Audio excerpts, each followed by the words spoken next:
Yo, welcome back to the channel. Y'all know what it is, man. We're going over some WNBA basketball. It's the 2025 WNBA basketball team preview show. I'm your host, Colby Covers. And if you like what you see, make sure you hit that like button, subscribe to the channel, make sure you put your comments in the comment section below. Let's go on and get to it. Let's take a look at the Minnesota Lynx. This Minnesota Lynx team was very, very good last season. They got a solid coach, and they just got a lot of talent on this team. They did lose in the finals this season, but they had a hell of a year. I expect nothing different from this team this season. So, just to break down what they did last season, they had a 30-10 season last season. 30-10 season. That was a solid record. That was good enough for first in the West. They were the Commissioner's Cup champions. It's not the WNBA championship, but it's the in-season tournament they have, and they won the championship of that.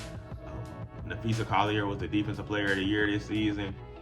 And they just had great chemistry. Like I said, they played well together this season, and just ran into a good Liberty team and lost 3-2 in the finals. So they really had a chance to win it all, man. This was really my team that I thought was gonna win it all, but the Liberty overcame it and took the WNBA championship. But I expect this team to come back with a lot of energy and a lot of firepower, and ultimately be in that same playoff run as they was last season.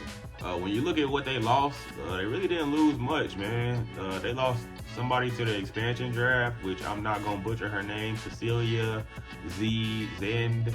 I can't even pronounce that last name, but yeah, they lost her. And then they lost Maisha Hines-Allen, who signed with Dallas. So there's really not much to lose from this team.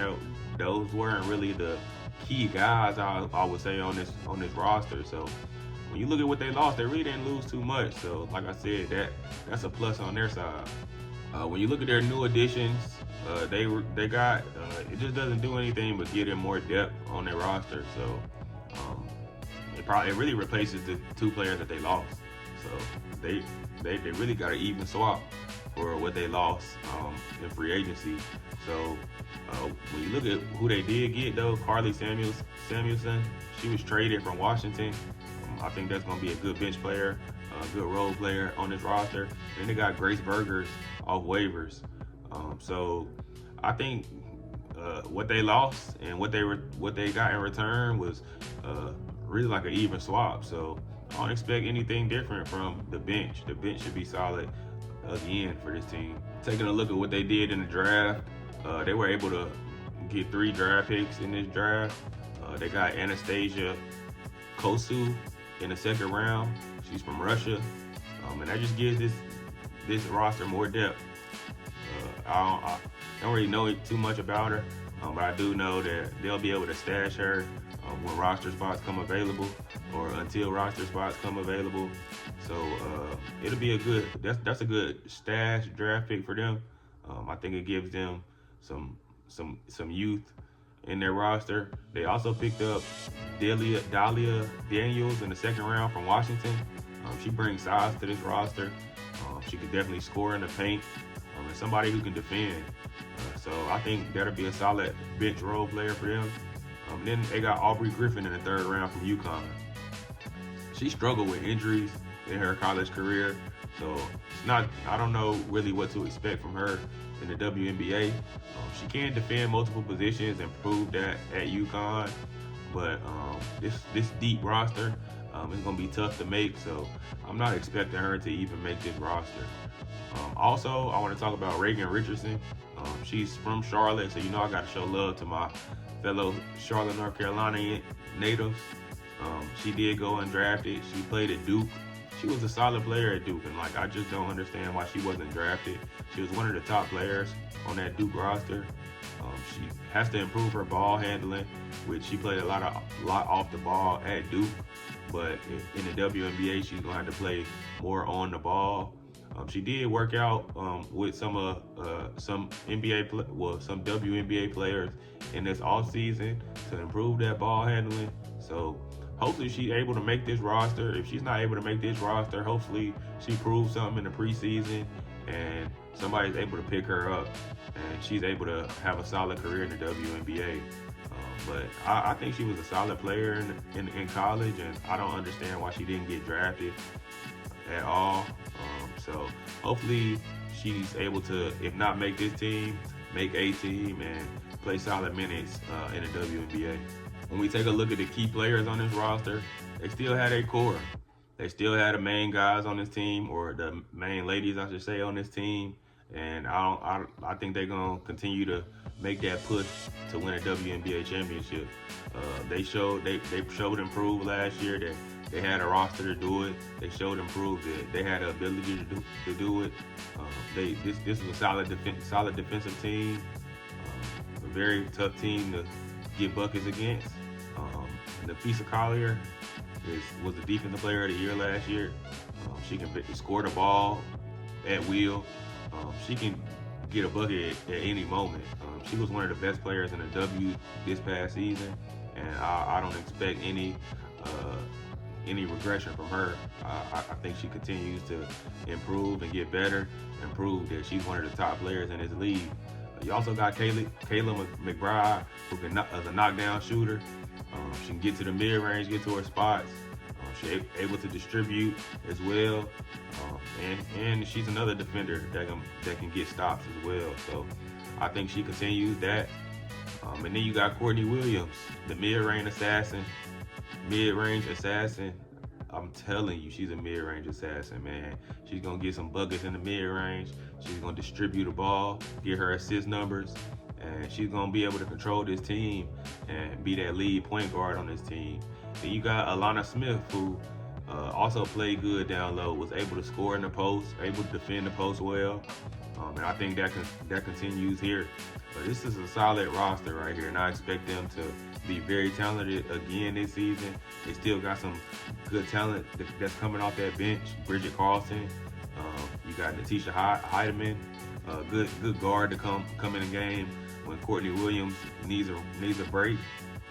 And then you got some of the Carly Samuelson. That's who I was thinking about. But yeah, they still have her.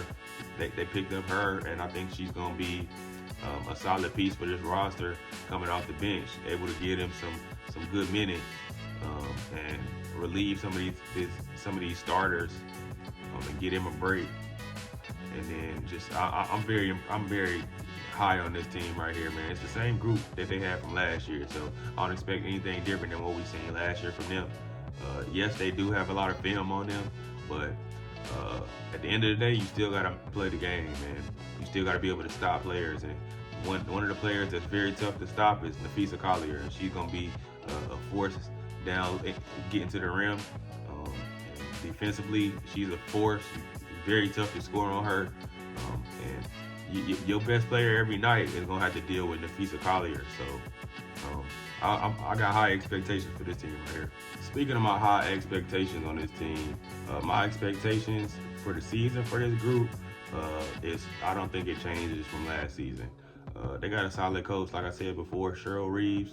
She's been with this team for 16 seasons, and it's the same identity as last year. I think they come in with some remembering what happened last year, being right there, almost being the WNBA champions, but just missing it by one game, a couple plays really. So I think they come out and dominate this season, man, just like the Liberty did last year. They came out and dominated, and then came out and won the WNBA championship. I think the Lynx do the same thing, man. They remember losing the WNBA championship, and they come out and dominate this season. It is a tough Western Conference this season. A lot of good teams this season in the West, so it won't be easy. But I think they got the team to do it. I think they got the players to do it. They got the experience to do it. So I got high expectations for this team. I think they should be very dominant this season, and expect them to make a deep playoff run this season. And that's my thoughts on the 2025 Minnesota Lynx. Like I said, man, I got high expectations. This might be my finals champion, and I still got some deep diving to look at, but they're at my 1, 2, 3 at the top right now for who's gonna win the WNBA championship right now. As always, man, you know I appreciate you guys tuning in.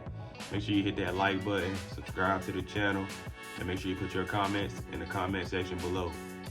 If you want to see every bet that I take every single day, because I'm still betting on MLB, I'm still betting on the NBA playoffs right now, go ahead and look in the description box below. Click that Telegram link and join our free Telegram chat. I'm giving away every play I play every single day, and I'm giving it away for free. Make sure you lock in and join that Telegram group. I appreciate y'all again for tuning in.